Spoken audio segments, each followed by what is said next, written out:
340-000, Camboriú, Santa Catarina, Brasil. Vem aí, 10ª Conferência para Mulheres UFADSE. Tema: Mulher, floresça onde você foi plantada. Com base em João capítulo 15, verso 16. Nos dias 6 a 8 de setembro de 2019. Preletoras: Elisama Brito, Minas Gerais. Alessandra Prado, Santa Catarina. Vilma Barros, São Paulo. Eu deixei de viver para mim mesmo. A vida que eu manifesto é a vida de Cristo. O evangelho que tem que ser manifestado no mundo hoje é o evangelho de Cristo. É o evangelho da justiça. É o evangelho da compaixão. É o evangelho do amor. Eu quero que você ore ao Senhor e diga: Senhor, acalma o meu coração. Local: Pavilhão dos Gideões, Rua Joaquim Nunes 244, Centro, Camboriú, Santa Catarina. Maiores informações, ligue 47-3404-8700 ou 47-989-047794. Apoio Rádio Voz Missionária. A Câmara dos Deputados já aprovou a reforma da Previdência. Agora é a vez do Senado Federal fazer a sua parte e aprovar um regime previdenciário justo para todos, sem privilégios e com a inclusão de estados e municípios. Senadores, votem por uma nova Previdência para um novo Brasil. Responsabilidade de todos. Santa Catarina apoia as mudanças para um futuro melhor. O rádio e a televisão a favor da reforma da Previdência. Mensagem da Associação Catarinense de Emissoras de Rádio e Televisão, ACAERT. 10 horas. Identificação. Você sintoniza ZYE 890, ondas curtas 31 metros, 9.665 kHz e ondas curtas 49 metros na frequência de 5.940. Sistema Gideões de comunicação. Rádio Voz Missionária. Missionária do Brasil.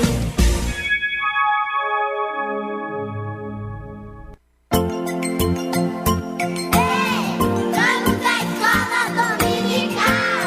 escola dominical. Escola dominical.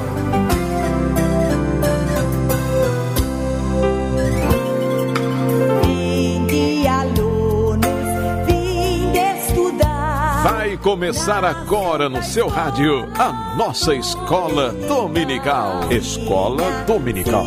Escola Dominical. Pegue sua Bíblia, sua harpa e acompanhe conosco a Escola Bíblica no ar. Juntos, vamos aprender um pouco mais a Palavra de Deus. Trazendo a Bíblia, livro sem par, que fala de Jesus. Escola dominical. Escola dominical. Escola Dominical. Escola Dominical. Apoio Departamento da Escola Bíblica Dominical da Igreja Evangélica Assembleia de Deus em Camboriú. Trazendo a Bíblia, livro sem par, que fala de Jesus. Salve escola dominical, onde a graça e amor sem igual, para pequenos e grandes também, a todo o povo de Deus.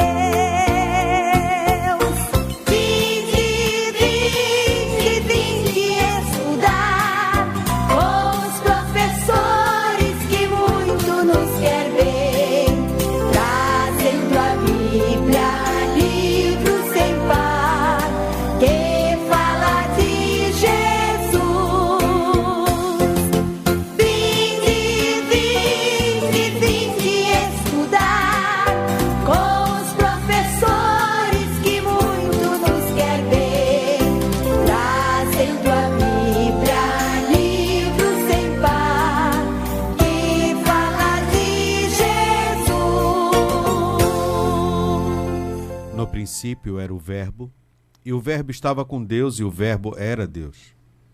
Ele estava no princípio com Deus. Todas as coisas foram feitas por ele, e sem ele, nada do que foi feito se fez. Nele estava a vida, e a vida era a luz dos homens. E a luz resplandece nas trevas, e as trevas não o compreenderam. Evangelho de João, capítulo 1, do verso 1 ao verso 5. E com estas palavras, eu deixo a doce e gloriosa paz de nosso Senhor e Salvador, Jesus Cristo, a todos os irmãos que nos ouvem pelas ondas do rádio e que nos assistem pelas redes sociais. Você que é de perto, você que é de longe, você que está nas localidades mais distantes, mas que está ligadinho conosco, no seu rádio, nos ouvindo, para aprendermos um pouco mais da Palavra de Deus, né, pela Escola Bíblica Dominical no rádio.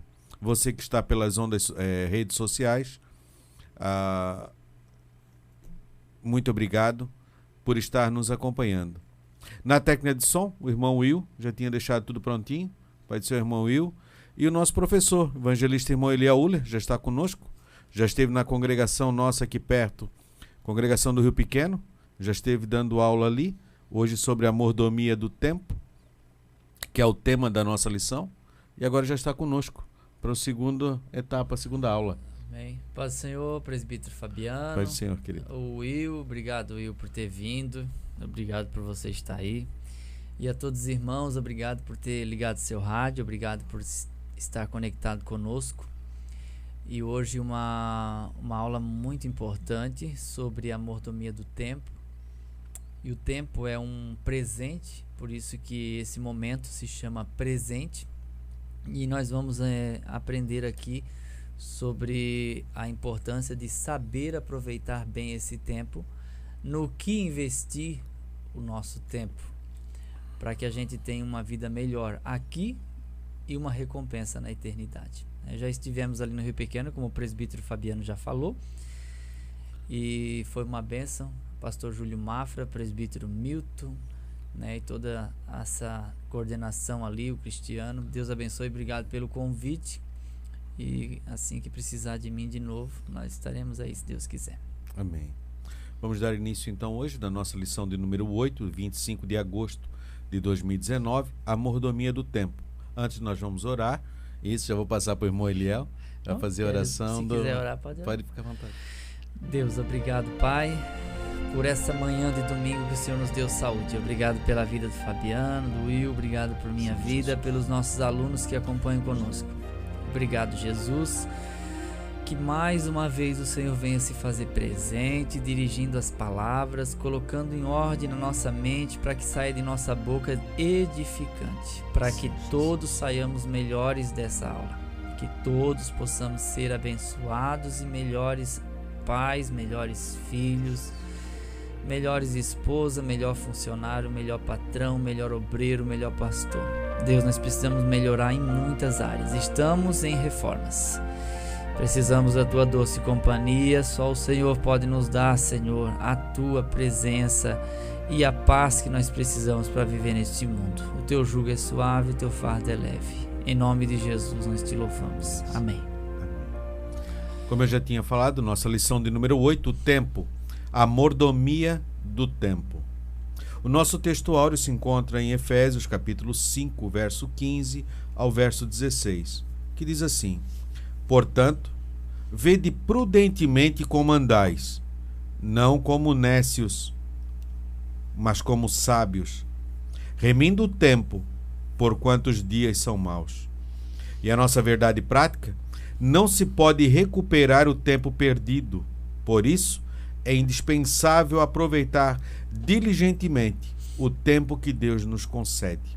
Então ele fala de remindo o tempo. Comprando o tempo, irmão Eliel? Remir é aproveitar. Nós vamos falar nisso aí novamente, né?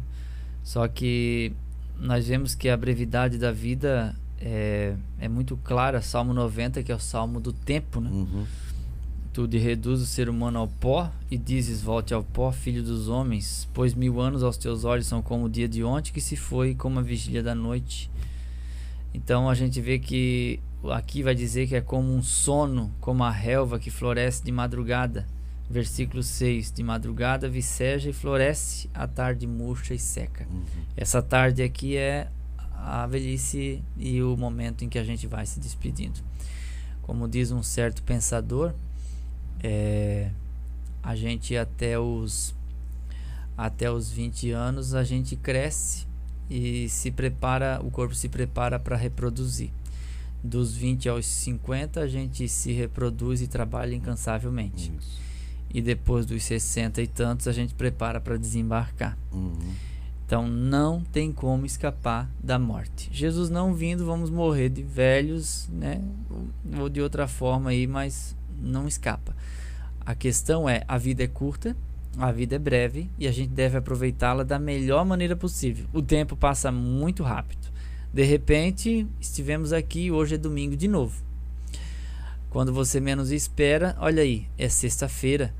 De repente, acabou o mês e você já está com todos aqueles boletos para pagar de novo. De repente é Natal.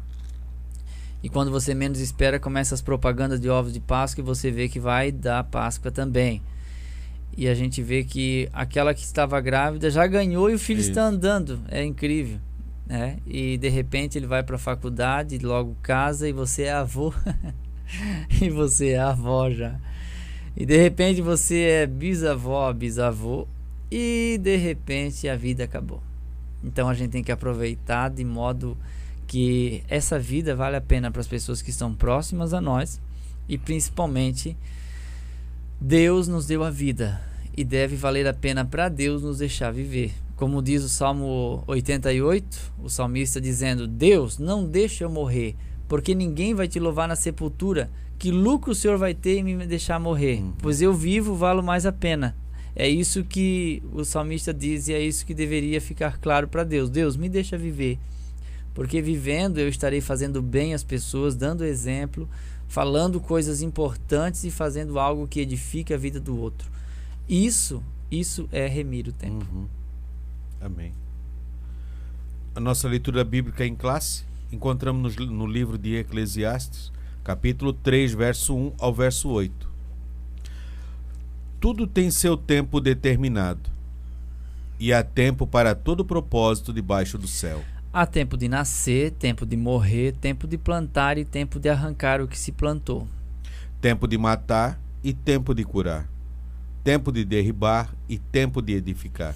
Tempo de chorar e tempo de rir. Tempo de prantear e tempo de saltar.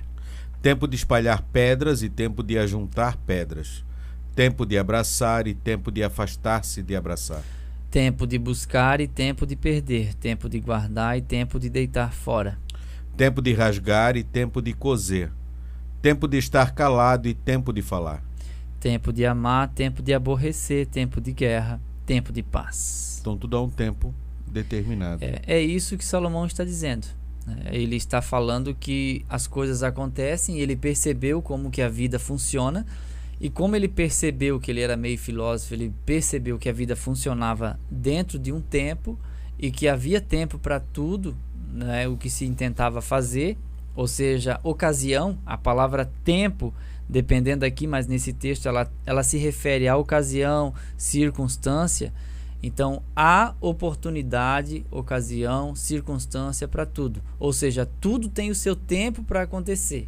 Não que a gente deva deixar a vida nos levar de qualquer jeito, mas o que ele está dizendo é que as coisas estão organizadas por Deus de tal forma que a gente deve apenas viver cada dia, e algumas coisas nós temos que aprender a esperar e entender que não será tudo ao mesmo tempo, tudo na mesma situação, tudo na mesma semana, tudo no mesmo mês. Tem coisa que demora e nós temos que aprender o exercício da paciência. Há tempo para tudo. E saber viver dentro de cada ocasião dessa, dentro de cada tempo desse. Foi o que Salomão não conseguiu, né? Isso. Porque no auge da sua juventude, ele abandonou a Deus. E Eclesiastes é um livro de arrependimento. Porque é o final da vida, né? Claro. Quando ele chega lá no final, ele olha para trás e... evidentemente. Provérbios, por exemplo, Cantares, ele era jovem quando escreveu.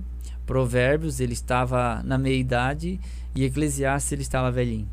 final da vida. E aí onde ele coloca e ordena dessa forma. Eu quero ler o Interagindo com o Professor, antes de interagir na introdução. Não podemos jamais recuperar o tempo perdido. Sua perda traz frustração, prejuízos e violação da boa disciplina e ordem da vida. Ao longo das Sagradas Escrituras, vemos que Deus valorizou o tempo na vida de seu povo. Não por acaso.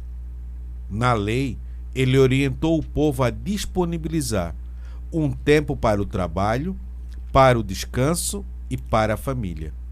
Numa época em que muitos trabalhavam várias horas por dia, precisamos resgatar o conceito bíblico de tempo e procurar o máximo vê-lo com diligência, de modo que o Senhor nosso Deus seja glorificado. Precisamos remir o tempo. Nossa introdução, segundo a Bíblia, a origem do tempo está na intervenção de Deus ao criar o planeta Terra e o ser humano. No plano original, o ser humano foi criado para viver infinitamente. Mas, após a queda, ele perdeu o direito à imortalidade e passou a experimentar um relacionamento finito com o tempo, onde passado, presente e futuro trazem a dimensão temporal da vida terrena. Assim, o ser humano percebe que sua existência é efêmera. Portanto, nesta lição, estudaremos o conceito de tempo, sua mordomia e proveito. Então aqui ele traz. Pode ir.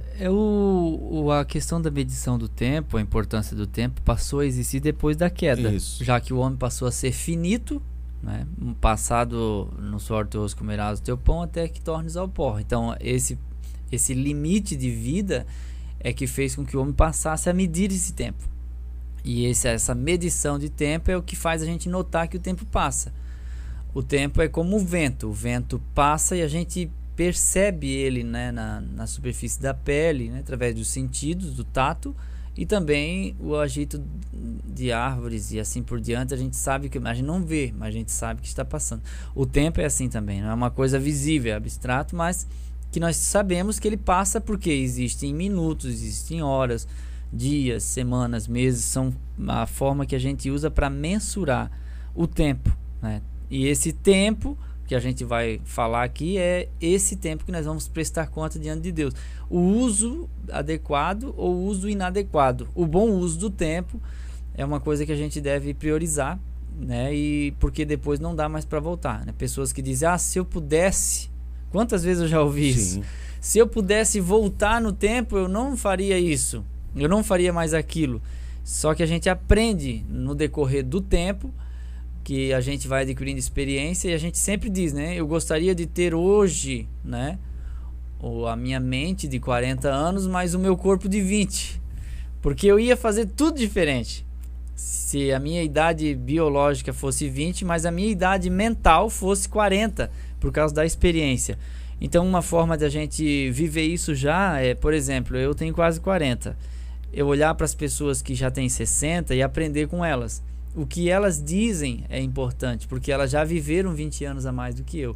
Então, isso é uma coisa que a gente deve aprender. A gente aprende sozinho, a gente aprende com os outros, aprende com o erro dos outros e da pior maneira com os próprios erros. Que é o mais difícil. Conceitos importantes. A palavra tempo significa uma série ininterrupta e eterna de instantes. O tempo significa série ininterrupta e eterna de instantes. Medida arbitrária da duração das coisas. Época determinada.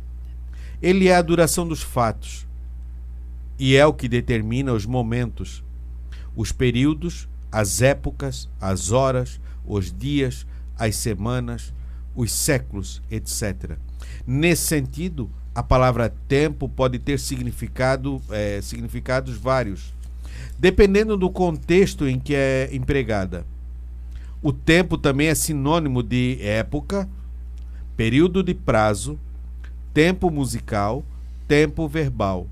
Tudo tem uma fração de instantes, de momentos, E que somados a gente chama de tempo. Sim, essa é a definição de tempo. Isso. É uma sequência de momentos. Isso. O tempo é formado por momentos. E cada momento ele é ligado ao outro, a gente chama isso de segundos. Existem divisões de segundos também, que são centésimos e milésimos, mas a gente quase não usa. Quem usa mais são os Fórmula 1, essas coisas assim.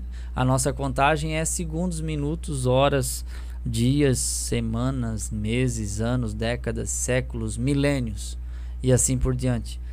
O texto bíblico, no princípio criou Deus os céus e a terra, nós vamos falar depois aqui, mas a terra era sem forma e vazia, havia trevas sobre a face do abismo e o Espírito de Deus se movia sobre as águas. Aí a primeira coisa, então disse Deus, haja luz. Foi a primeira coisa que Deus criou. Então existe luz fora do sol, porque o sol não havia sido criado ainda. Aí a gente quer ver a organização da criação, Deus criando o tempo. Essa palavra tempo, né, que nós vemos aqui, que é uma medida arbitrária da duração das coisas, é uma época determinada, duração de fatos, né, período, época, horas, dias, semanas, séculos, meses, etc. Isso, na prática, é a definição de tempo. Só que na Bíblia, por exemplo, a palavra tempo, ela pode ter significados diferentes dependendo da frase e do versículo que aparece. Não só na Bíblia, mas em livros, em livros seculares, assim por diante. Por isso que é importante a gente sempre notar o contexto. Então, Deus, ele é criador do tempo e nós vivemos sujeitos ao tempo. A gente percebe que o tempo dá conta de nós, né? Você pode ser muito bonitinha, mas com o tempo, você vai ter cabelos brancos. Se não tiver cabelos brancos, mas vai ter ruga, vai ter estria, vai ter... Isso. E isso é uma amostra grátis de que o tempo está passando para você também. A identidade vai amarelar, você vai fazer outra e o corpo vai enfraquecendo. Quem subia em árvore não sobe mais, e é com o tempo que a gente vai percebendo essas coisas. Então essa é a definição da palavra tempo. Tempo é isso. São várias frações de momentos na sequência. E é o que nós vamos falar aqui hoje. A mordomia, que é a administração desse tempo. São vários momentos, em pequena escala, em grande escala, mas é a vida que Deus nos deu para vivermos. E como estamos administrando isso, né? Exatamente. Em que? Principalmente em que? Isso. Porque às vezes a nossa busca é uma busca boba, né? Tem pessoas que vivem para buscar algo que... Tem gente que gasta a vida em coisas que não levam a nada. Não deu em nada, não fez nada e viveu, apenas respirou. Existiu aquele período e morreu, né? E eu não quero só sobreviver, eu quero viver. Não aproveitou nada, né? Aí depois a gente vai falar sobre o assunto na semana que vem, acho que é sobre trabalho, depois finança, que são aulas maravilhosas. Depois o cuidado da terra, o pessoal acha que porque pode sair por aí destruindo a natureza. Então são lições importantíssimas, né? Que eu vejo aqui, essas 4, né? Começar pelo tempo, trabalho, finança, natureza, e depois seja o mordomo fiel para encerrar. Isso. O tempo na Bíblia e na teologia. Deus criou o tempo. Ele o formou com o objetivo de estabelecer ciclos para as suas obras criadas. Gênesis 1:14. Nesse aspecto, o homem também buscaria o seu Criador no tempo. Atos 17, 26 e 27. Assim, sem a dimensão do tempo, o homem não compreenderia sua origem, começo, nem muito menos o conceito de eternidade. A Bíblia emprega significados vários, sentidos reais, metafóricos do tempo. Vejamos. No princípio, a eternidade. No Gênesis, no livro das origens e de todas as coisas, o primeiro capítulo inicia dizendo: no princípio, criou Deus os céus e a terra. No hebraico, a expressão no princípio é Bereshit. O princípio de tudo. A maioria dos estudiosos da Bíblia concorda que esse princípio é indefinido, pois é o que o tempo de Deus, ou seu kairos, João 1, 1 e 2, expressa esse mesmo princípio. Então nós... Aquilo que o senhor leu, né? O senhor leu no começo aqui. Isso, João. No princípio. Aí o kairos é o tempo de Deus, que Sim. É o tempo que está na eternidade. Sim, o kairos é de Deus e o cronos é humano. É humano. Aí tem um outro que é o 2.2, uma subdivisão aqui, que é o Yom. Yom. Isso. A palavra hebraica que corresponde ao dia natural de 24 horas. Ou seja, cada dia da semana, do mês e do ano. E é o dia no qual Deus nos concede viver. A mordomia do tempo insere-se nesse tempo, o Yom, o dia natural. E eu coloquei aqui como o dia de hoje. Sim. Muitas vezes nós ficamos parados no passado, no tempo atrás, Sim. que já passou e você não pode voltar mais lá atrás. Ou ficamos na iminência, na angústia do tempo futuro. Procrastinando. Isso, para frente, para o futuro, e que não lhe pertence. O próprio Senhor Jesus, ele já ensinou isso, porque você não sabe o que vai se suceder. Mas que você saiba usufruir o dia de hoje. Aproveitar o dia de hoje, que é o presente. O problema é andar angustiado com aquilo que provavelmente pode ou não acontecer, que são hipóteses, né? E dizem que 90% daquilo que a gente tem expectativa de que pode acontecer não acontece, mas preocupou a sua mente durante aquele tempo. Então a palavra Yom, que é a palavra hebraico para dia, que aparece em Gênesis, que Deus criou o dia, fez distinção entre dia e noite através do sol, que é Gênesis 1:14. Ali o início Deus já havia criado a luz, mas agora Deus cria os luzeiros, que são a lua e o sol, né? Nessa contagem de Yom são 24 horas. Então, na minha concepção, o texto de Gênesis 1, quando Deus criou, cada dia Deus criou uma etapa do universo, eu percebo na própria palavra Yom que são dias naturais, não é? Tem pessoas que acham que são simbólicos, que esse dia pode ter durado milhões de anos. Até teólogos que eu já vi que disseram que acreditam que Deus fez o mundo e a vida e o universo, mas que foi através de um processo evolutivo. E que esses dias da criação, eles são simbólicos. Que eles podem ter durado milhões de anos, porque um dia para Deus é 1000 anos e 1000 anos é um dia. Mas a palavra Yom nos remete à palavra dia de 24 horas. De onde vem a palavra Yom Kippur, quando a gente lê Esther, que é o dia do perdão. Isso. Então essa palavra que é usada em Gênesis, ela vai sendo usada durante a Bíblia para dia de 24 horas também. Então aí a gente entende, eu entendo particularmente, que seja dessa forma, dias de 24 horas. Embora a luz, que é uma coisa mais extraordinária em termos de velocidade, Deus criou ela já no início e a luz já existe. Para os irmãos terem uma ideia, a luz ela é o que se propaga com mais rapidez no espaço, porque ela não precisa de uma onda mecânica, mas apenas eletromagnetismo, diferente do som, que é uma onda mecânica, né? Então o som, por exemplo, quando você vê um raio, você recebe a luz do que o raio projetou, e depois de alguns segundos você ouve o trovão. Mas os dois aconteceram juntos, o raio e o trovão, só porque o som demorou mais para chegar. Então, para você saber a distância em que um raio caiu, é só você contar os segundos. Depois que aconteceu o raio, você começa a contar 101, 102, 103. Contou 3 e aí ouviu o trovão, você sabe mais ou menos a distância em que aquele raio caiu. Porque o som se propaga a uma distância de 1.200 km por hora, ou 350 metros por segundo. E se foram 3 segundos, então ele está a 1.500 metros, 1.300 metros dali. De distância. Isso, aproximadamente. Os irmãos têm uma ideia, enquanto que o som chega a 300 e tantos por segundo, a velocidade, e a luz é 300 mil quilômetros por segundo. Mesmo assim, ainda leva 8,3 segundos para a luz do sol chegar na Terra, só para vocês terem uma ideia do poder de Deus na criação, né? E é tão rápida a luz que ela consegue dar 7 vezes a volta na Terra, 7 vezes a volta na Terra, já que o planeta tem 40 mil quilômetros de circunferência, consegue dar 7 vezes a volta na Terra em 1 segundo. Essa é a velocidade da luz. E Deus disse lá no início, haja luz, Gênesis 1:4. Eu acho Deus extraordinário. Então a criação ela é a prova viva da existência de um Deus, porque não há prova da existência da vida sem um Deus criador. Aí alguém diz, mas você tem que provar que Deus existe. Não, nós não precisamos provar, porque para nós ele já é real. São as pessoas que duvidam que devem provar a existência das coisas sem a presença de um Deus criador. Então nessa fica ciência e fé se digladiando, mas para mim já está provado. Ele me fez sentir a sua presença e eu o sirvo porque eu sei que ele é real. Amém. E ele é criador de todas as coisas. Então o tempo é a criação de Deus. No princípio já começa o texto do Gênesis, porque o que o Fabiano leu aqui é o Gênesis do Novo Testamento, que é João. Como o Gênesis do Antigo começa no princípio criou Deus, o Evangelho de João no princípio era o Verbo.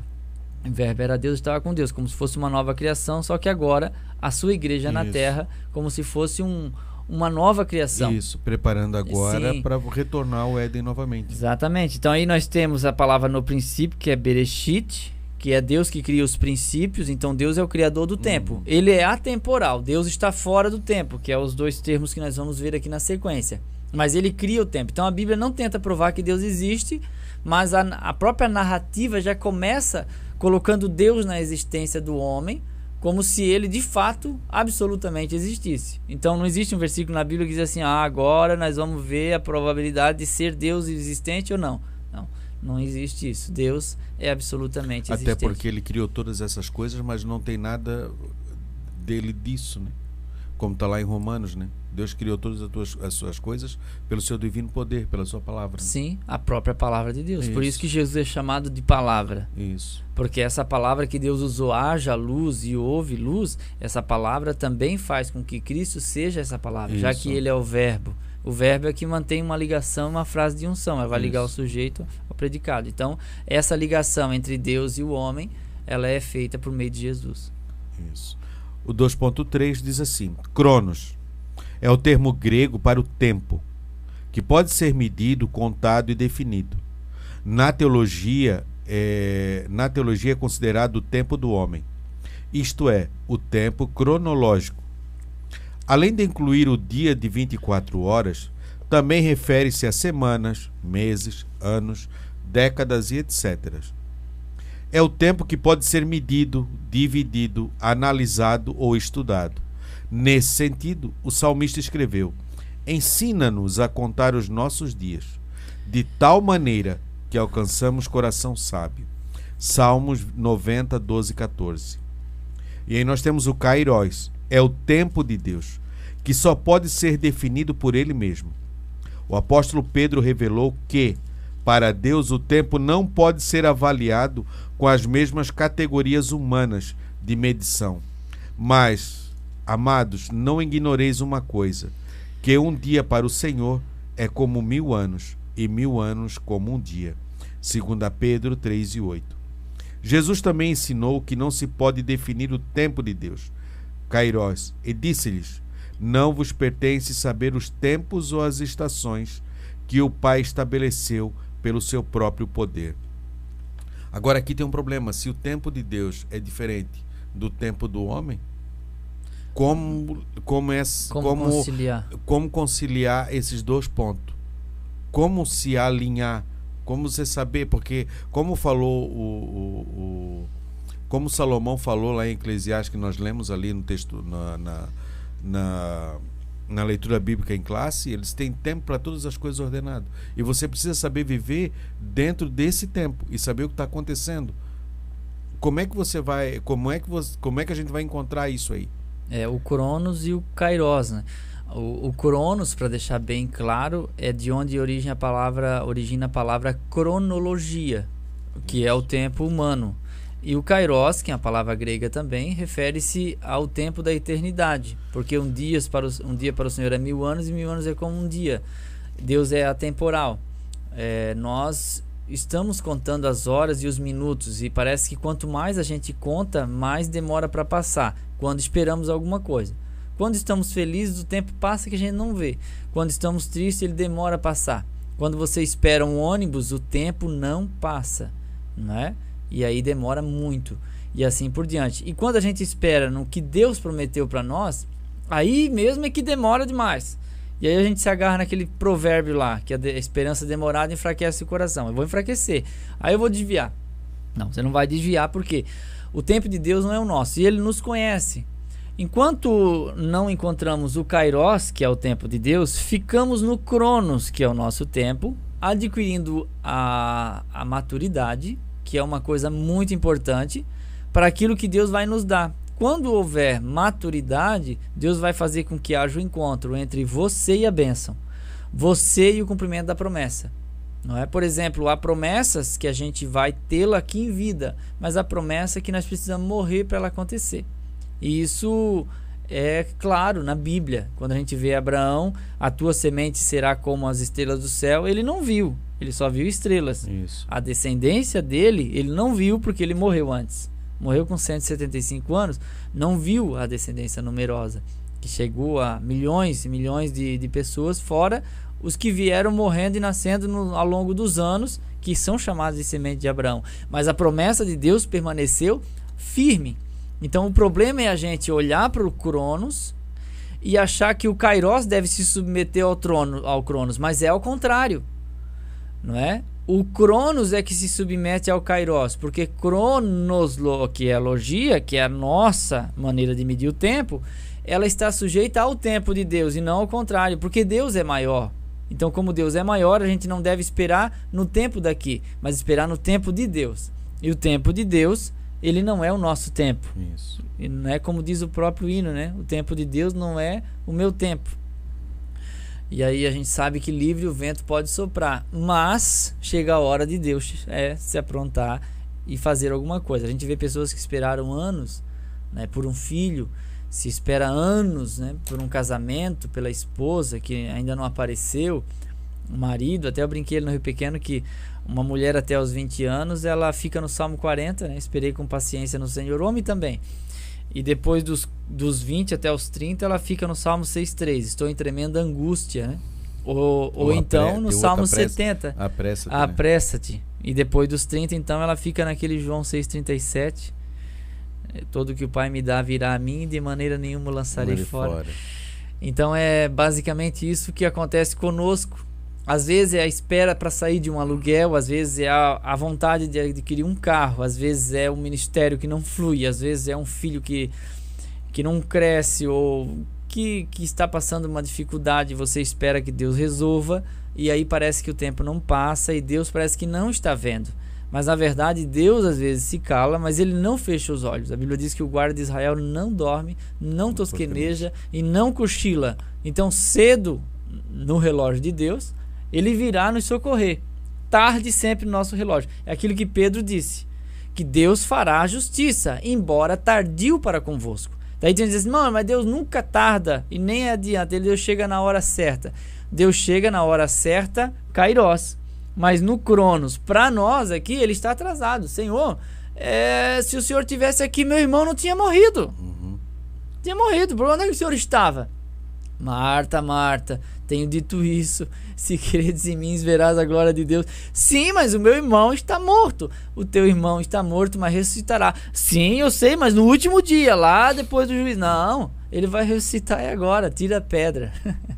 É o problema da gente, é a angústia que nos remete para frente. Mas é claro. E nós não conseguimos enxergar o que Deus está fazendo aqui. Sim. Para se submeter. E Jesus calmo, ele sabe o que vai fazer, mas nós temos dúvida do que pode ocorrer. Qual o desfecho da história? Foi o que Marta falou. Disse, não dá. O Senhor é amigo, mas como é que fica a amizade agora? Porque muitas vezes nós humanizamos Deus, né? Sim. E aí achamos, se eu não posso, ele também não pode. Ou a nossa fé muitas vezes não alcança aquilo. Mas eu tenho fé de uma coisa, irmãos. Deus fará alguma coisa no tempo, só que no tempo dele. Então a gente aguarda e confia, porque esperar a gente não perde nada. Espera, confia.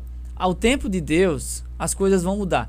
Quando a gente força e ao nosso tempo a gente tenta fazer, a gente estraga a vontade de Deus. Então, colocar agora. Por exemplo, eu sempre falo a respeito do casulo da borboleta, que se você tentar abrir a lagarta para ela sair ali antes de ela estar completamente formada, ela sai aleijada. Ela precisa daquela luta para se desvencilhar do casulo, para quando ela sair para o outro lado, ela sai com as asas lindas e maravilhosas. Assim é a nossa vida também. Tudo a um tempo determinado. A gente tem que esperar. Nós somos obrigados a esperar, irmãos. Não tem como fazer de outro jeito. Temos que aguardar. Tem coisa que nós temos que fazer, né? No que se refere o que cabe a nós para que aquilo aconteça. Mas tem um limite. Chega uma hora, é só Deus. Já ouviu aquela frase? Ó, irmão, agora é só Deus. Então, assim, vamos confiar em Deus. Que no tempo, nesse tempo, Ele vai abrir um espaço e vai manifestar o seu Kairos, que é o tempo divino da eternidade. Eu queria ler um texto aqui, irmã Leandro, de passar para o segundo tópico, que fala da entrada triunfal de Jesus, Lucas 19, diz assim, ó, e dizendo, se tu conhecesses também, ao menos neste teu dia, o que a tua paz pertence, mas agora isto está encoberto aos teus olhos, porque dias virão sobre ti, em que os teus inimigos te cercarão de trincheiras, e te sitiarão, e te estreitarão todas as bandas, e te derribarão, a ti e teus filhos, dentro de ti estiverem, e não deixarão em ti pedra sobre pedra, pois que não conhecestes o tempo da tua visitação. Como eles não tinham conhecido que Jesus era o Messias, eles estavam pedindo aquilo ali era o tempo de Deus, né? E era o tempo de Deus. Era o Kairos se manifestando no Sim, Cronos e o Messias. É a expressão vinda à plenitude dos tempos, Isso. Deus enviou seu filho, é isso que o senhor está falando. Isso. Que é o Kairos. E o povo de Israel, os judeus, eles não conseguiram perceber isso. Não notaram, porque a aparência não era a que eles esperavam. Isso. Então a bênção não veio do jeito que eles esperavam. A bênção que eles precisavam veio do jeito que eles não aguardavam. Eles achavam que era um libertador. Isso. Eles não acreditaram que o libertador tinha vindo. Só que era tão necessário um arrependimento nacional que o libertador não veio tirar o jugo de Roma, mas o jugo do pecado. Isso. Então a gente às vezes acha que tudo que Deus precisa nos dar é físico, é material, é money, dinheiro, tutu. Mas às vezes o que a gente precisa não é dinheiro, mas é saúde, é restauração, é aquilo que a gente já tem ser valorizado. E as pessoas em nossa volta ter prazer em ficar perto de nós. A libertação de uma mente corrompida, e né? A consequência disso, então, se manifesta prosperidade. O nosso Kairos eu já li. Sim, agora a mordomia do tempo. Remindo o tempo. O tempo é o único bem que não podemos recuperar. Por isso, a palavra de Deus exorta-nos. Portanto, vede prudentemente como andais, não como nécios, mas como sábios, remindo o tempo, porque os dias são maus. Efésios 5, 15 e 16. Segundo o relatório de 2018, o Global Digital, o Brasil, entre os 3 países do mundo em que a população passa em média mais de 9 horas do dia navegando na internet. É um dos únicos países onde o tempo médio diário gasto nas redes sociais supera as 3 horas e meia, portanto, bem acima da média mundial. Remir o tempo significa não desperdiçá-lo. Aí falando sobre essas redes sociais, às vezes eu tomo um susto muito grande. As pessoas editam demais as fotos do Instagram e do Face e ficam irreconhecíveis quando a gente encontra elas. É a pessoa que começa a viver uma vida que não é na realidade. Você vê uma pessoa aí com, 60 anos, com um rostinho de 20. E é aquela pessoa.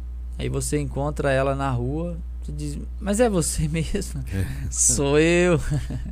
E quantas pessoas que namoram pela internet e vão encontrar com a pessoa e tomam um susto, né? E sem falar das pessoas que ficam só buscando esse tipo de aprovação, investindo o seu tempo apenas em redes sociais. E remir o tempo é aproveitá-lo. E às vezes quer-se as curtidas, os comentários, e quando isso não ocorre fica frustrado. Então é bom que não dependa disso, né? A rede social é um veículo muito bom, muito importante. Você encontra pessoas que há tempo não encontrava e tal. Só que viver uma vida que não é, também é ruim, né? Eu vejo pessoas que colocam fotos e mais fotos, né? Passeando de lancha em lugares históricos, viajando. O que eu penso? É rico. Mas são fatos isolados que a pessoa acabou batendo aquela foto ali e postou, mas não ilustra a realidade da sua vida. A sua vida é outra. Então eu sempre recomendo que as pessoas nas redes sociais mostrem a vida que tem na sua normalidade, não extremamente vil e não extremamente alta. Tem que ser do jeito que é, naquele jeito, não é? Bate fotos naqueles ambientes que você realmente vai sempre, ou que não queira mostrar também, é melhor ainda. As pessoas não precisam saber tudo da nossa vida, tá, irmão? Se eu sair com a família, eu não preciso colocar todas as redes sociais para todos verem que eu saí com a família. Não precisa, a cada passo você mostrar isso nas redes sociais, porque isso ocupa muito, porque a vida está acontecendo à sua volta. Tem uma criança pedindo colo, tem um filho precisando de um abraço, tem uma esposa precisando de um beijo, tem um marido precisando de uma atenção porque a gravata está torta. Mas você não vê, você está lá no seu celular olhando. E aí acontecem os problemas. Pessoas que estão no trânsito dirigindo e não conseguem resistir à tentação de responder uma mensagem. E aí atropelam alguém na faixa de pedestre, batem no carro da frente, assim por diante. Isso tudo a gente tem que entender que há tempo para todas as coisas, não é? Há tempo, é isso que Salomão está falando. Se há tempo para dirigir, há tempo de mexer no celular. Se há tempo de redes sociais, há tempo da família. Se há tempo da família, pode ter tempo para trabalhar. Se há tempo para trabalhar, tem tempo para a igreja. Dose a vida de uma forma equilibrada, para que você não mostre uma coisa que não é e seja sufocado pelas circunstâncias repetitivas, rotineiras e cansativas que estão aí acabando com casamentos aí. Isso, muitas ilusões estão sendo criadas pelas redes sociais, né? Eu estava vendo uma reportagem e uma pessoa que a reportagem tratava que a pessoa fingia que ela estava com outro, estava namorando, ela andava com uma peruca na rua, ele colocava na mão, arrumava e fazia o selfie de uma certa forma, como ele estava abraçado com uma pessoa, ou ele ia atrás de uma fotografia, como ele estava em um outro país, para mostrar para as pessoas algo que não era, gerando uma ilusão. E ilusão é quando você vai tocar, ela se desfaz. Sim. Aquilo não existe. E a pessoa vai tendo uma vida frustrada e desgastante, ao ponto de loucura. A gente não está falando aqui do tempo que é gasto, por exemplo, estudando, que é a mesma coisa que você está lendo um livro ou você está estudando pela internet. O que se refere aqui, muitas vezes, é gastando tempo com coisas fúteis. Sim. Que não vão te dar crescimento, que não vão fazer você trazer maturidade. Por isso que o mundo hoje é um turbilhão, um fervilhão, que ninguém sabe mais, por causa dessa loucura. E aí todo mundo se enterra num celular, ou no iPad, ou no tablet, e não sabe mais o que fazer. Acontece muito, veio uma repartição pública, cada um está debruçado sobre o seu próprio celular, e às vezes em caso de acidente, ao invés de salvar a pessoa, o outro está lá filmando, e isso tem gerado uma desumanização muito grande. A gente vê mais isso principalmente em centros urbanos, é muito comum isso, mas nas áreas rurais também está pegando essa febre do smartphone. É um veículo importante, é uma comunicação interessante, mas ele não pode ser a única razão de viver. Não pode ser o único fim. Ele não é um fim em si mesmo. Existem muitas coisas acontecendo que devem ser notadas.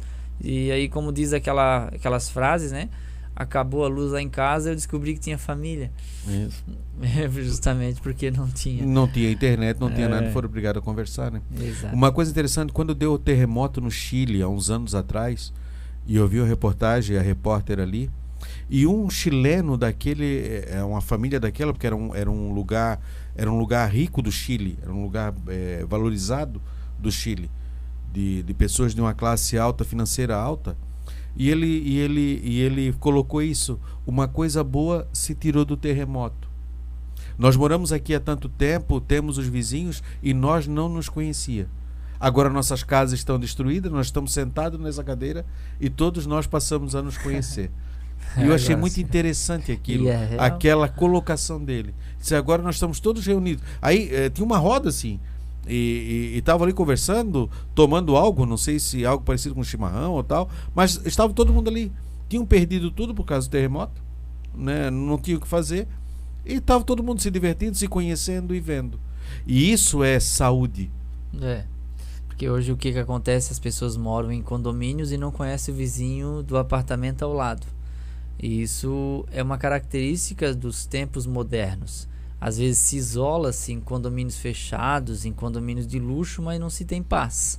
Porque não há relacionamento, não há conversa entre olho no olho, e as pessoas estão assentadas na mesma cadeira, ou seja, na mesma mesa, em volta da mesma mesa, e conversando pelo smartphone ao invés de dialogar olhando nos olhos. Uhum. Contar o tempo. O salmista escreveu: ensina-nos a contar os nossos dias, de tal maneira que alcançamos coração sábio. Salmo 90 e 12.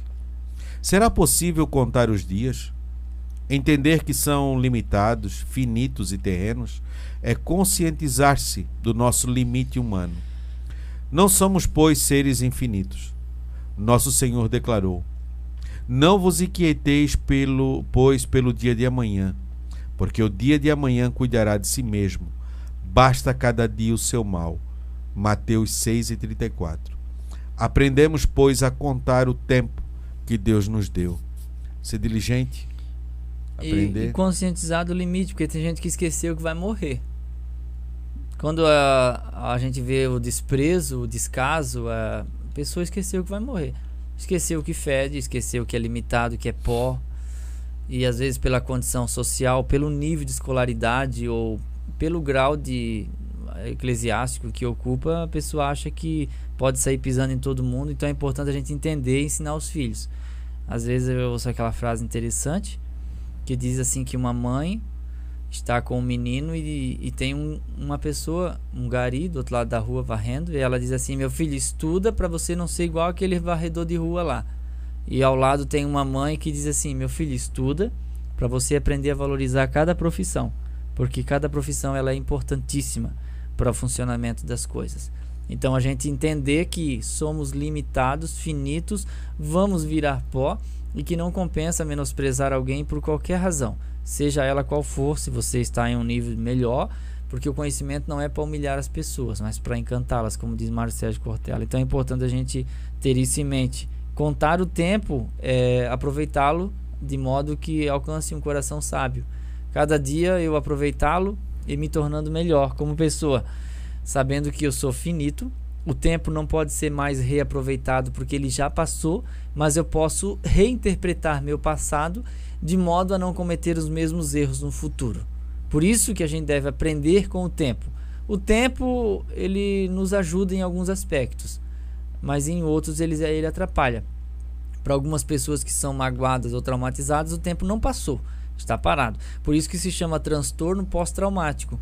Quando a pessoa revive a mesma experiência de novo, fala naquela pessoa, volta o ódio inteiro, exatamente como quando aconteceu há 20 anos atrás.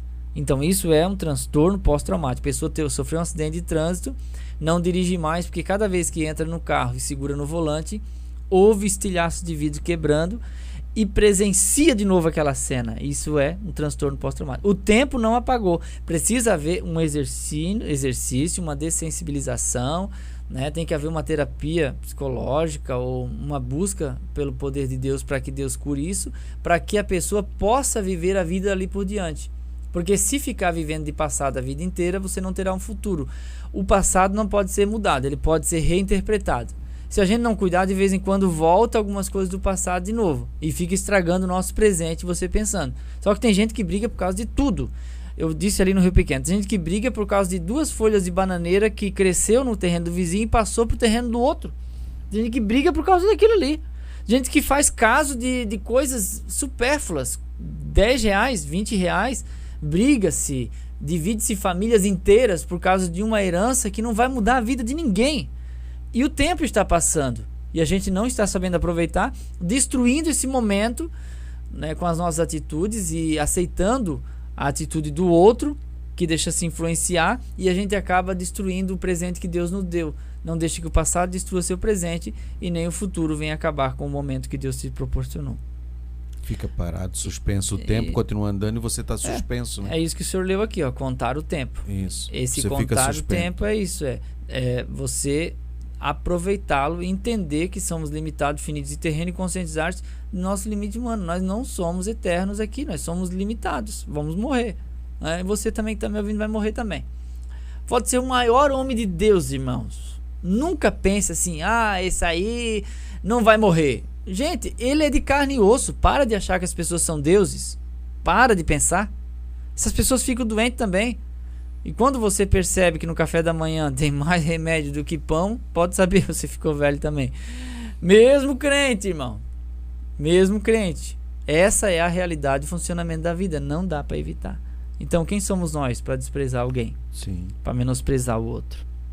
E o interessante de sabermos como viver o hoje, preparar o caminho para o amanhã. Porque se hoje eu tenho paz com o meu irmão, talvez seja esse irmão que vai estender a mão para mim lá amanhã, ou que precise dele. E quem sabe esse que eu não tenho paz é esse que vai cruzar o meu caminho lá e eu necessito. E eu tive esse tempo, por isso que Salomão diz: há tempo para todas as coisas. O tempo que eu tive para reintegrar, o tempo que eu tive para criar uma amizade, eu não o fiz, eu desprezei. E que lá na frente vai fazer falta. E o problema é a gente pensar que não vai precisar mais da pessoa. E até falar: dessa água eu não vou beber. Mas o mundo dá muitas voltas. Muitas. Né? Como a gente costuma dizer. Uma coisa interessante, irmão Eliel, quando Salomão fala que é melhor estar na casa de luto do que do riso. Eu tive várias vezes no hospital, não eu doente, mas cuidando junto com outras pessoas, pernoitando. E lá você começa a conversar com as pessoas que estão lá dentro. E aquelas que já estão no final da vida, e você começa a ouvi-las. E aí você vê sempre aquela frase: eu me arrependo porque não fiz isso. Me arrependo porque geralmente, não fiz. Fabiano, é relacionado à família, né? Coisa simples. Eu gostaria de ter mais um dia ou mais uma semana. E o doente, ele só quer uma coisa: voltar para casa. E ele quer abraçar mais, quer beijar mais, valorizar mais, prestar mais atenção nas coisas. E eu fico pensando: por que quando tá com saúde não fez isso? Por que não prestar atenção no filho, na esposa, nos netos? Por que não brincou mais? Por quê? Por que desprezar tanto? Por que magoar profundamente? Por que se vingar? Por quê? No final da vida, não vai fazer o menor sentido isso. Isso só vai gerar arrependimento e dor. Por isso que a gente deve remir o tempo e contar o tempo, porque isso é importante. Eu já tenho 39 anos, não vou repetir os erros dos 39, mas vou seguir. É melhorar, né? A prestação de conta. Um dia nos apresentaremos diante de Deus, a fim de prestar conta dos bens espirituais e materiais que Ele nos concedeu. Tudo o que administramos com relação ao nosso corpo, as faculdades físicas e emocionais, daremos contas a Deus. Sim, o Criador nos cobrará acerca do que fizemos com o nosso tempo. Haverá uma prestação de conta. Sim, que é a omissão daquilo que a gente poderia ter feito e não fez. E a gente ouve muita reclamação: eu não tenho tempo, irmão. Irmão, uma correria. É claro que se você é uma pessoa um pouco mais conhecida, você não vai conseguir dar atenção para todas as pessoas. Evidentemente que vai lhe faltar tempo para atender uma demanda tão alta, né? Mas a gente, quando a gente quer, a gente arruma um tempo. Isso. E quando a gente não quer, a gente arruma uma desculpa. E isso é notório no ser humano. Agora, uma coisa é certa: não vai dar para dar desculpa para Deus da má administração do nosso tempo.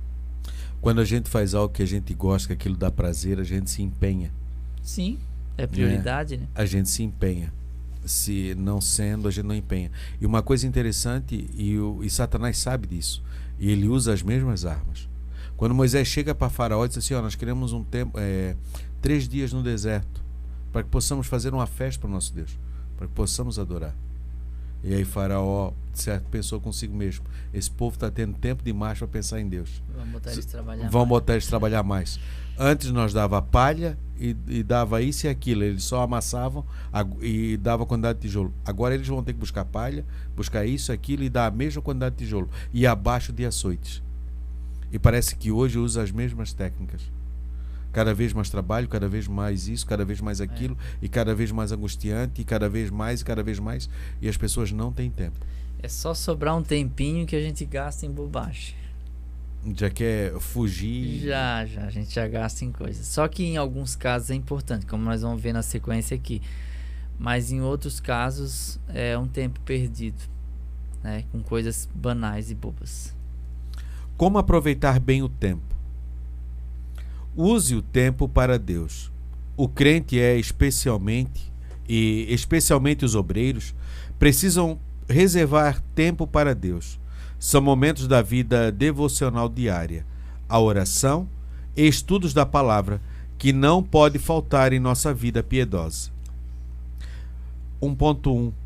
Na oração, Na Bíblia, os homens de Deus que se destacavam na vida devocional sempre deram valor à oração. Davi e Daniel oravam 3 vezes ao dia. Vemos isso em Salmos 55, 16 e 17, Daniel 6, 10 e 11. Jesus orava diariamente. Mateus 26, 41 e 44. Ou seja, o ensino acerca de uma vida vigorosa de oração permeia as Escrituras. Então agora ele trabalha porque sempre tem a disciplina. Se você não se disciplinar, você não consegue dominar o tempo. E agora que ele dá como aproveitar o tempo, principalmente aos obreiros que estão na frente. Eu vi uma neurologista falar que uma técnica interessante, que quando você quiser fazer alguma coisa, você usa a técnica da 1, 2, 3 já. Você diz assim, ó, eu preciso fazer aquilo, então eu vou fazer já. 1, 2, 3 já. Você levanta e vai fazer.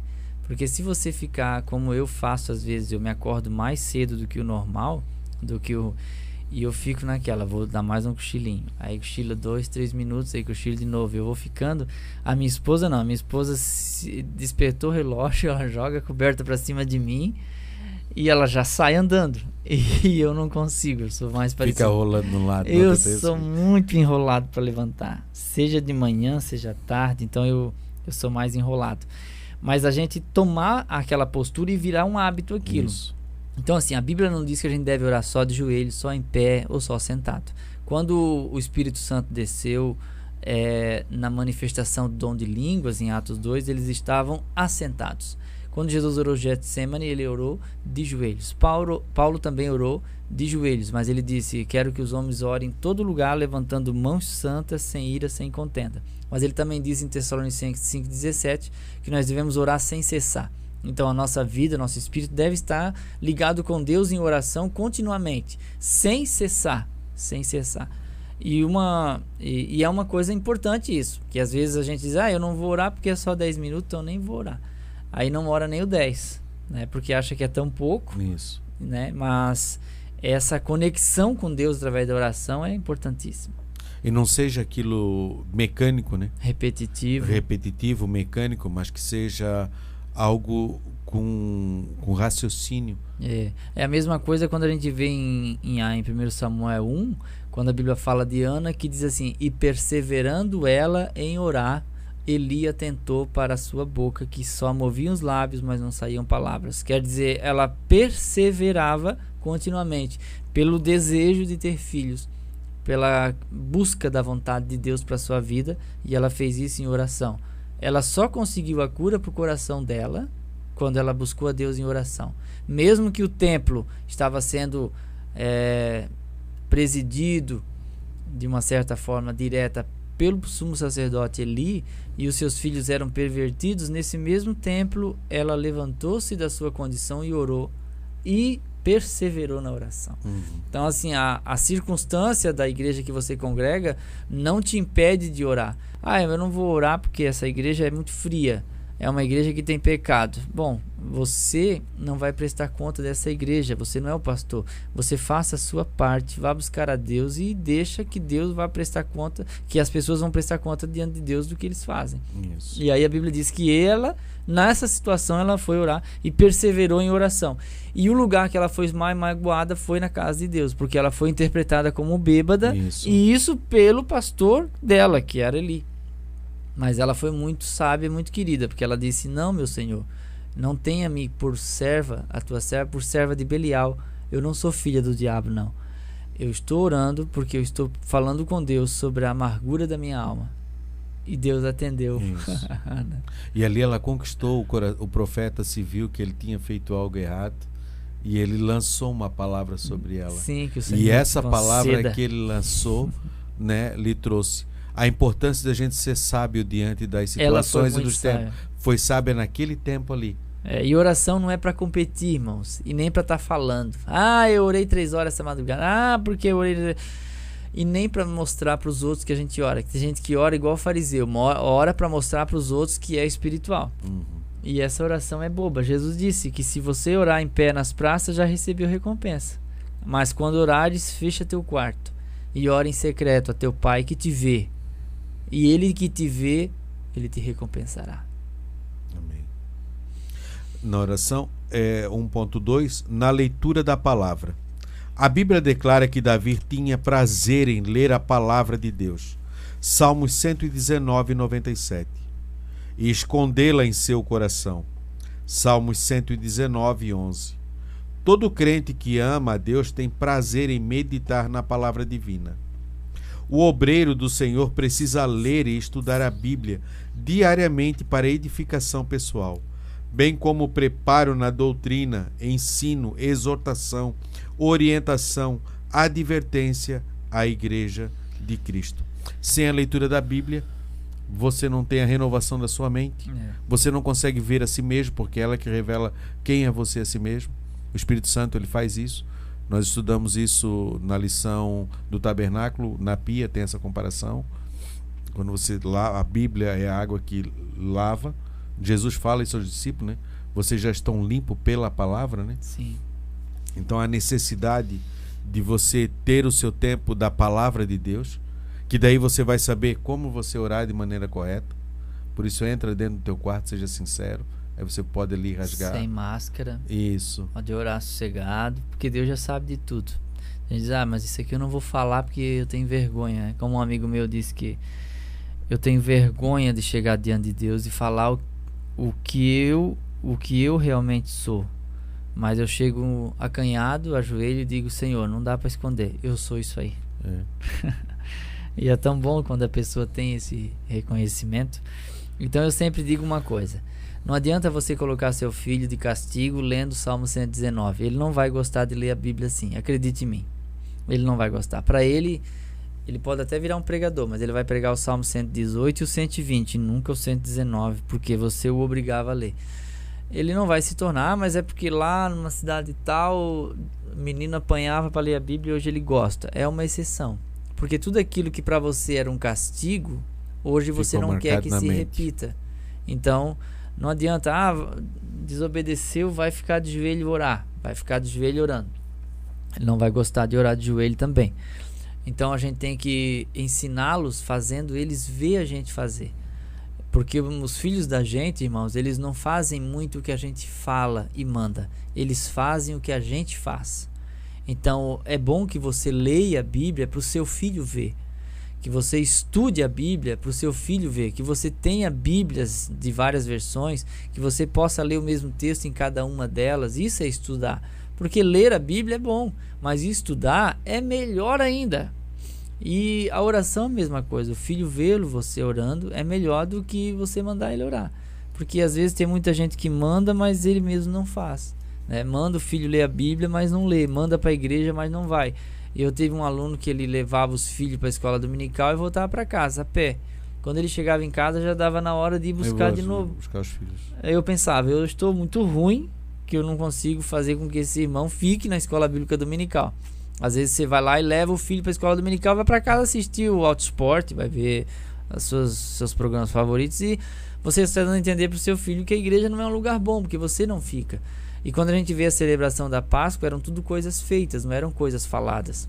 Pegava-se o cordeiro, matava-se o animal, assava ele em brasas, comia com pressa, com cajado na mão, pão sem fermento, porque não dava tempo de deixar crescer, e isso em várias circunstâncias diferentes do que a saída do Egito. E os filhos iriam perguntar, foi para isso que foi feita a celebração, para os filhos perguntarem e dizer, por que isso, pai? Estamos indo para algum lugar? Não tem motivo para comer com pressa, com sandálias nos pés, cajado na mão, com roupa de sair. Qual é o nexo disso? Aí sim, o pai responde, porque um dia fomos escravos no Egito e Deus nos tirou de lá. Então, a palavra que mais fica no coração de nossos filhos é aquela palavra que veio da sua parte na resposta de uma dúvida. Por isso que Israel é o que é, porque a forma como eles passam a Bíblia para os seus filhos é muito pedagógica, porque você vai gerar uma dúvida nele e ele vai perguntar e você responde. Essa sua resposta vai preencher na mente dele algo que partiu da curiosidade e ele nunca mais vai esquecer. Então assim, a gente usa isso frequentemente, coloca um hino no carro ou uma pregação. ali que fica em segundo plano, você pesquisando alguma coisa e fica aquela pregação, os filhos estão ouvindo. Meu filho sempre faz isso: pai, mas ele está falando isso, mas baseado no quê? Aí eu digo: não, é por causa da Bíblia. Aí eu vou lá, acho na Bíblia e falo para ele. Então, ou seja, é isso que a Bíblia diz: andando pelo caminho, ensina teu filho, sentado na tua casa, ocasionalmente, né, em lugares mais diversos, das mais diversas maneiras, passar essa palavra, não como uma imposição, né, que tem gente que impõe e diz: não, vai ficar de joelho em cima de grão de milho. Isso não é didático, não é uma coisa que Deus instituiu. Mas a Bíblia manda que a gente tem que usar a vara, mas não para ensiná-lo a guardar a palavra, mas ensiná-lo a guardar a palavra da melhor maneira é guardando a palavra. Você quer ensinar sinceridade? Seja sincero. Você quer ensinar honestidade? Seja honesto. Você quer ensiná-lo a obedecer leis de trânsito? Obedeça a leis de trânsito. Você quer ensiná-lo a trabalhar dignamente? Trabalhe dignamente. É o exemplo que fala. A nossa pregação não é nossa palavra, é a nossa vida. Nós somos rodeados de falha, mas as pessoas estão notando o nosso procedimento. Não pregue a mensagem, seja a mensagem. O livro aberto, né? Porque as pessoas estão copiando a gente. Por um lado é uma coisa importante, mas por outro lado é muita responsabilidade. Sim, a responsabilidade é alta. Principalmente nossos filhos, porque na nossa casa nós somos quem somos e sem máscara alguma eles conhecem a nossa vida. Porque ali não tem realidade, né? Naamã no meio do exército, talvez o soldado não sabia que ele era leproso. Mas na casa dele... Quem lavava a roupinha dele era a escrava que estava lá. E sabia que ele era leproso. Ele era leproso. Então o problema, nosso proceder, talvez no emprego, na faculdade, em casa, onde a gente mais está, né? As pessoas estão mais perto da gente. E ali elas percebem. E devemos cuidar. Porque a gente é o reflexo de Cristo. Use o tempo para você mesmo. O apóstolo Paulo exortou a Timóteo a cuidar de si mesmo em primeiro lugar. 1 Timóteo 4,16. O apóstolo João desejou ao destinatário de sua terceira carta que tudo fosse bem em todas as coisas. Terceira epístola de João, capítulo 1 e verso 2. 1 e 2. Assim, além de cuidar da vida espiritual, a palavra de Deus mostra que é importante cuidar da parte emocional, buscando o equilíbrio interior, que tanto beneficia a mente e o corpo. Então, primeiro eu devo cuidar de mim. Sim. Para depois eu poder cuidar de outras pessoas. Quando você anda... Eu nunca andei de avião, mas eu ouço relatos e que antes de você decolar, a aeromoça ou alguém vai dar as instruções. Ele diz: olha, se acontecer de cair no mar ou alguma turbulência e que descer essas máscaras, primeiro você coloca em você e depois você coloca na criança que está do seu lado ou a pessoa que está do seu lado, porque nessa de ajudar ou de buscar ou de fazer, acaba se perdendo os dois. Então primeiro esteja pronto, você cuide de você. Depois que você realmente tiver com a máscara de oxigênio e tudo mais, aí você pode colocar no outro.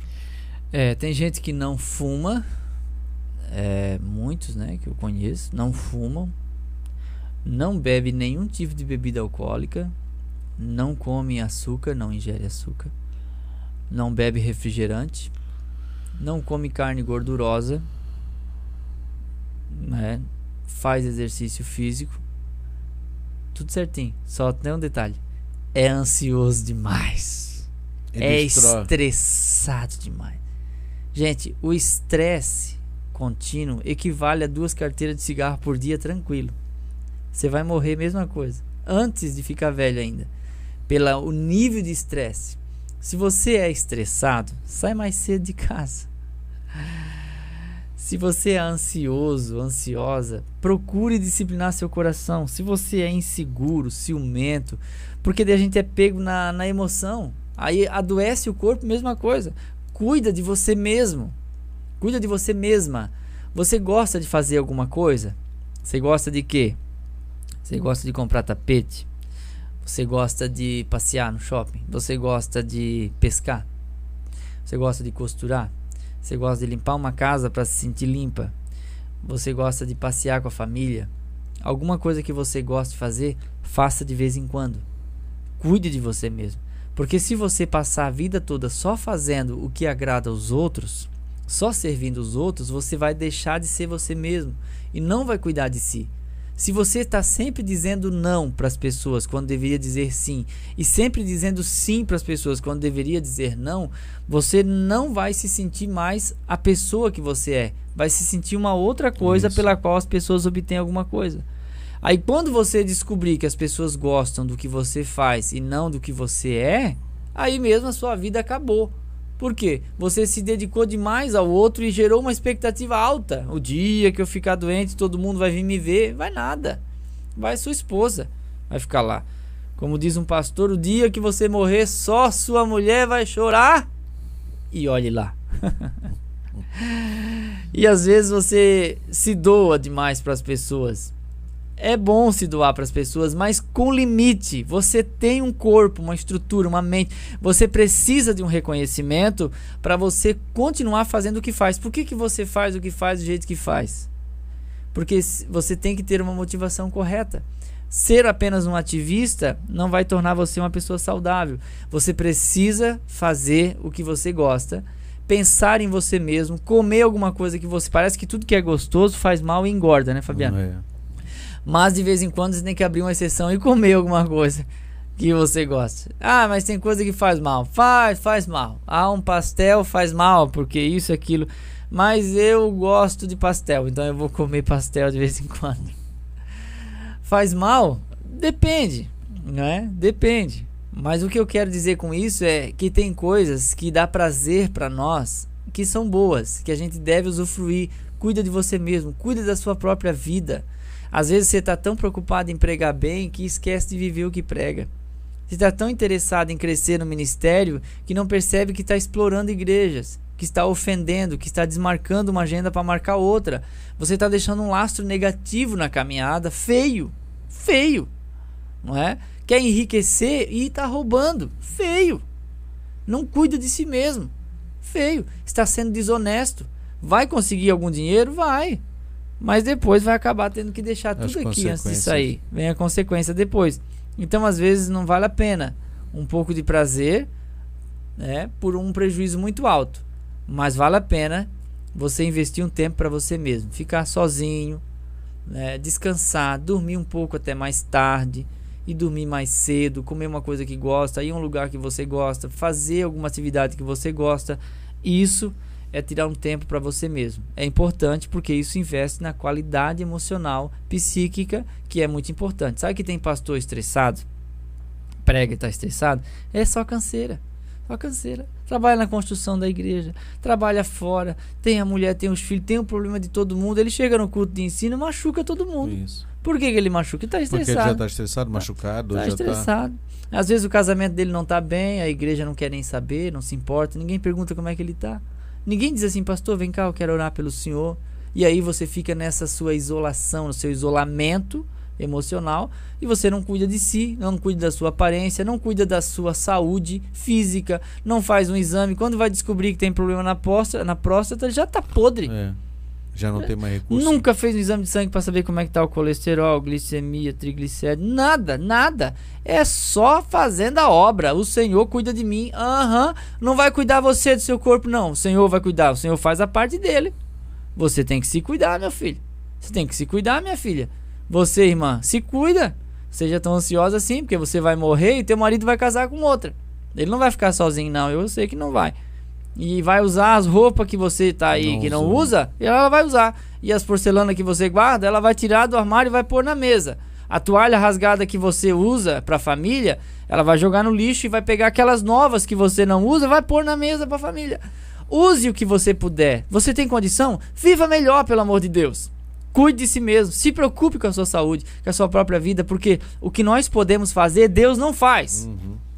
O que nós podemos fazer, Deus não faz. Então cuide-se. Cuide-se. Eu na firma sou obrigado a fazer exame de vez em quando. Então eu tô sempre fazendo algum exame. Eu já fiz tanto exame que vocês não fazem ideia. Acho que ninguém fez mais exame do que eu. Eu fiz mais de 80 exames. Mas isso é preventivo, né? Sim, de tudo. Preventivo. Principalmente na nossa busca por filho, eu tive que fazer muito exame. Exame de genética mesmo, eu fiz vários. Ultrassom de tudo quanto é coisa. Exame que eu nem quero falar aqui porque não dá, né? Mas eu fiz tudo quanto tipo de exame, a gente tem que fazer. Não, eu não vou ficar sem roupa. Capaz, vou fazer um exame e ficar sem roupa, irmão. Eu sou crente. Grandes coisas que você é crente, irmão. Vai lá, faça seu exame, deixa de ser bobo. Porque seguir. Não é que seja individualismo, mas cada um é um indivíduo. Sim. E nessa individualidade precisa ser cuidada. Sim. Senão você adoece. E uma coisa importante que Deus nos deu, nós já falamos, que é o tempo que estamos trabalhando, que eu acredito ser o mais difícil, é o ser humano aprender a usufruir esse dia de hoje. Porque às vezes tem gente que não se acha no direito de gastar esse tempo para si mesmo. Usufruir disso, Às vezes você cuida do seu pai, cuida da sua mãe, cuida do seu avô, da sua avó, cuida do seu filho, cuida da sua cunhada, cuida do seu primo, e você não está cuidando de você. Eu pergunto, quem é que cuida de quem cuida? É o grande problema das pessoas que cuidam disso. Tem uma pessoa na família que cuida de todo mundo. E quem é que está cuidando dela? Esse é o problema. Use tempo para a sua família. Há líderes que têm tempo para a igreja, para viagens, seminários, conferências e convenções, mas deixam sua família em segundo ou terceiro plano. Há casos de casamentos destruídos por falta de valorização do cônjuge para a sua família, com a sua família. Ora, não podemos deixar de priorizá-la. Um dos recursos necessários para a edificação de sua família é o culto doméstico. Deuteronômio 6:7, 11:19. Pense nisso. Que o conselho de Paulo possa calar fundo em nossa alma. Mas se alguém não tem cuidado dos seus, e principalmente dos da sua família, negou a fé e é pior do que o infiel. A família deve ser nossa prioridade, principalmente o cônjuge, para evitar divórcio. Porque com divórcio, seu ministério ele não vai muito longe, ele vai sofrer muito. E isso pode ser evitado com o tempo precioso. Às vezes eu vejo pessoas, obreiros, que eles viajam, eles vão pregar em seminários, grandes eventos, ficam hospedados em hotéis bons, comem uma comida muito boa, vivem bem, de lá vão para outra igreja, depois para outra, e ficam 30, 40 dias longe de casa. E às vezes a família está passando um apuro, precisando do pai, porque o papel do homem é insubstituível no lar. A mulher pode até ser mãe, mas o pai é muito importante, tanto quanto a mãe, e ele precisa estar presente em ocasiões importantes, porque esses filhos vão crescer sem pai, e é ruim. Um pai omisso, ausente e morto é a mesma coisa. Um pai omisso, ausente e morto é a mesma coisa. Não influencia. Você está entendendo? Não influencia. Então você, mas é porque é a obra do Senhor. A obra do Senhor é cuidar da sua família. Depois você vai cuidar da igreja. E tem gente que tem essa mentalidade mesquinha de dizer que a gente não pode colocar a família na frente da igreja. Não é? Como eu já ouvi alguém dizer. Não, tu está preocupado com o teu filho, tem que se preocupar com a igreja. Não, tá errado. Se preocupar com o filho, depois a igreja. Depois a igreja. E tem pastor que faz errado, coloca 10 cargos nos ombros de um casal só. Você quer matar o casal. Você quer matar. Aí assim, pastor, se o senhor colocar, dá um cargo para cada casal, para cada pessoa, ao invés de dar 8 cargos para um só, ou 7, como eu vi um irmão que tinha 7 cargos na igreja, o senhor teria menos problema para resolver na igreja, porque aquele casamento não vai durar. Porque geralmente liderança, os problemas estouram em casa, no casamento. E aí em casa só Deus é que sabe como é que está. E aí não tem estrutura para sair do quarto para fora e enfrentar a vida e assumir a liderança. Então dose a sua vida, um pouco de igreja, um pouco de trabalho, prioridade para sua família, para que você tenha os seus filhos perto de você. Tem pai e mãe que afugentam os filhos, demonstram que não amam, desprezam. E quando precisa disciplinar, é da pior maneira possível. Bate no rosto, bate de cabo de vassoura e põe trancado dentro de um quarto e deixa lá. E são coisas que não edificam. Não vai trazer uma marca boa, não é? Então é importante que a gente tenha essa prioridade. Seu ministério, em primeiro lugar, é sua família. Não deixe isso passar. tá certo? Se você quer fazer seu ministério acontecer, faça-o levando sua esposa e seus filhos. Ah, não dá para ir. Então você vai, fica 3, 4 dias, volta para sua família, para evitar o enfraquecimento. Quem muito se ausenta, deixa de fazer falta. Quem muito se ausenta, deixa de fazer falta. Você se expõe ao adultério e expõe a pessoa que ficou em casa ao adultério também. Ah, irmão, mas tem necessidade financeira. Eu entendo, mas não deixa acontecer de ficar tantas semanas assim longe. Há o enfraquecimento do amor, não esquece. E aí você fica vulnerável a qualquer paixão e sentimento que aparecer. Isso. Como o irmão Eliel falou, né, ainda há pouco sobre os exames, e eu falei que era preventivo, a gente sempre deve parar e analisar, fazer um balanço como está. Nossa vida, nossas atitudes. Preventivo no sentido de prevenir, né, Fabiano? De prevenir, porque prevenir. O exame preventivo é só para as mulheres. Mas digo que de inclusive prevenir. Você tem que fazer, irmã. Tem que fazer. Eu tenho um relato de um amigo meu que a mulher dele fez um preventivo e encontrou uma feridinha tamanho da cabeça de um alfinete no útero, tá? No ano seguinte ela fez, a ferida aumentou. No terceiro ano ela abandonou o tratamento. Você sabe o que aconteceu? Ele disse para mim assim: Eliel, como esse sol está clareando numa tarde de verão, às 2:30 da tarde, eu estava com a minha esposa deitada no meu colo com 45 quilos e eu dando água para ela numa colherinha, porque o câncer no útero estava matando ela, e eu dando água numa colherinha na boca da minha esposa, ela estirou os nervos das pernas e dos braços e morreu no meu colo. Tudo por quê? Porque não tratou uma ferida no útero que o preventivo mostrou. Fica esse alerta aí. Isso aí podemos olhar e ver.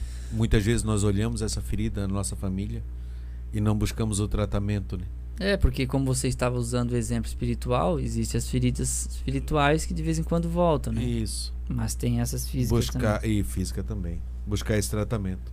Nossas horas se passam, já são 11h25. A nossa conclusão. Após a queda, o homem passou a experimentar as agruras e os pesares da ação do tempo. Veio a envelhecer, enfermar-se, finalmente morrer. Mas agora em Cristo somos exortados a remir o tempo, aproveitando-o de modo a glorificar a Deus e a honrá-lo. Enquanto estivermos na terra, como os nossos olhos voltados para Sião, ali junto ao Pai Celeste e ao Cordeiro, desfrutarmos plenamente da vida eterna. A morte não terá poder sobre nós. O nosso questionário aqui diz: qual o significado do tempo Cronos? Que é uma pergunta. Qual o significado do tempo Cronos? Qual é a palavra que surge de Cronos? É o tempo humano, que é cronologia, né? A segunda é: qual é o significado do tempo designado Kairos? O que significa o tempo Kairos, que foi abordado aqui? É o tempo de Deus, né? E terceiro, o que é remir o tempo segundo a lição? É não desperdiçá-lo. E em quarto, quantas vezes Davi e Daniel oravam por dia? 3 vezes, né? E a última, qual foi a exortação de Paulo a Timóteo? Isso em 1 Timóteo 4,16.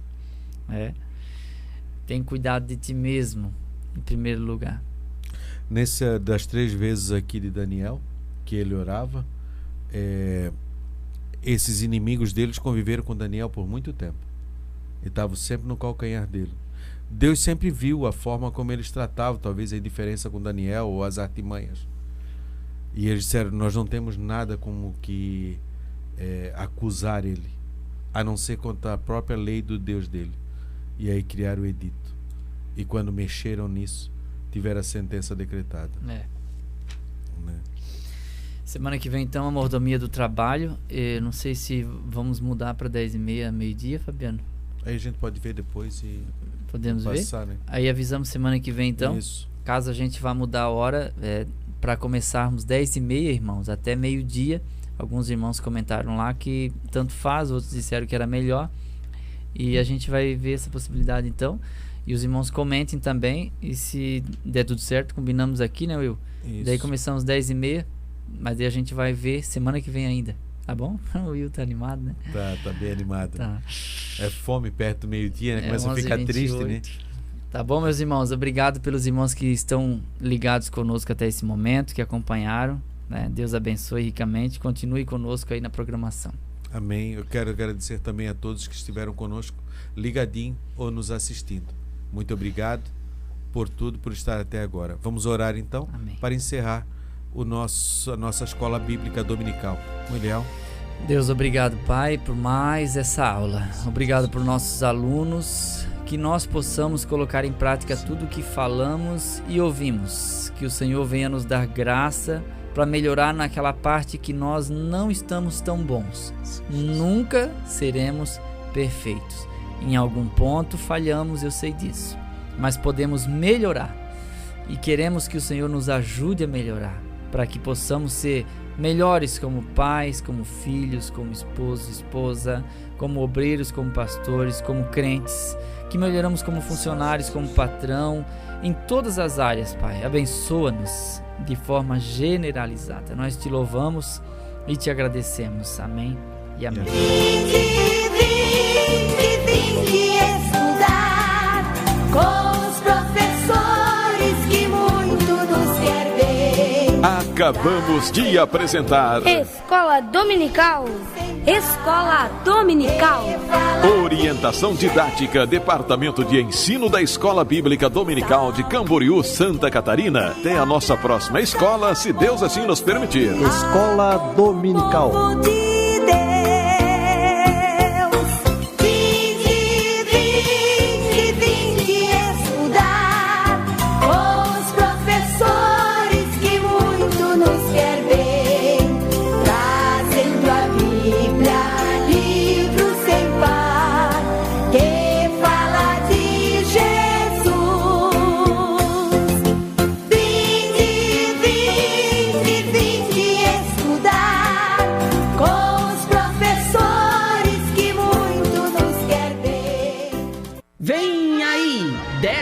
Conferência para Mulheres, UFADSE. Tema: Mulher, floresça onde você foi plantada. Com base em João capítulo 15, verso 16. Nos dias 6 a 8 de setembro de 2019. Preletoras: Elisama Brito, Minas Gerais. Alessandra Prado, Santa Catarina. Vilma Barros, São Paulo. Eu deixei de viver para mim mesmo. A vida que eu manifesto é a vida de Cristo. O evangelho que tem que ser manifestado no mundo hoje é o evangelho de Cristo. É o evangelho da justiça. É o evangelho da compaixão. É o evangelho do amor. Eu quero que você ore ao Senhor e diga: Senhor, acalma o meu coração. Local: Pavilhão dos Gideões, Rua Joaquim Nunes 244, Centro, Camboriú, Santa Catarina. Maiores informações, ligue 47-3404-8700 ou 47-989-047794. Apoio Rádio Voz Missionária. Bom dia, como é bom estar em sua companhia.